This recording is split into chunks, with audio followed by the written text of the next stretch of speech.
Kadehin dibini vurunca dostlar masaya, gönlümün sokaklarında kandiller yanar.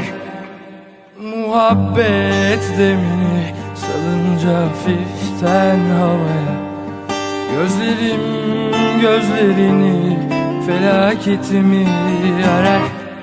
Şimdi Galata'da bir meyhanede, aklım o zat-ı şahanede. Dostlar gönlümü eyler boşa, artık kalmadı bir bahanede. Şans ne gezer divanede, onca içtik meyler boşa.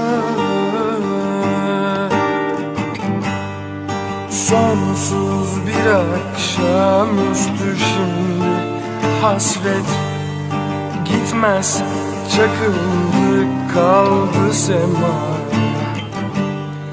Canımın canı gönlümü kahret, gitme müptela etme cefaya.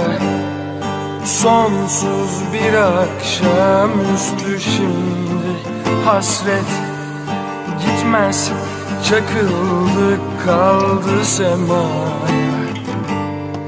Canımın canı gönlümü kahret, gitme müptela etme cefaya.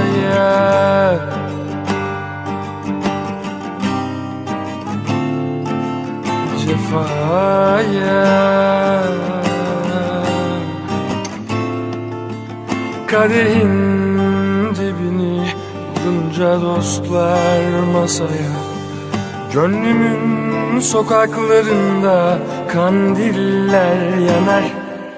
Muhabbet demini salınca hafiften havaya, gözlerim gözlerini, felaketimi arar. Şimdi Galata'da bir meyhanede, aklım o zat-ı şahanede. Dostlar gönlümü eyler boşa, artık kalmadı bir bahanede. Şans ne gezer divanede, onca içtik meyler boşa.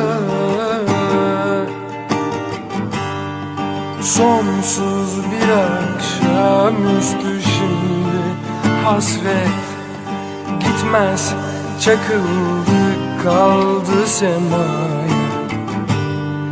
Canımın canı gönlümü kahret, gitme müptela etme cefaya.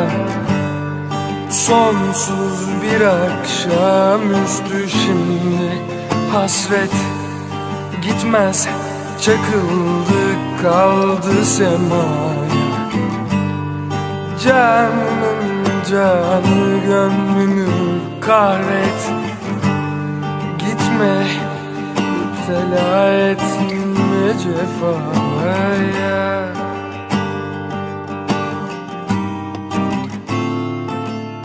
Cefaya. Cefaya.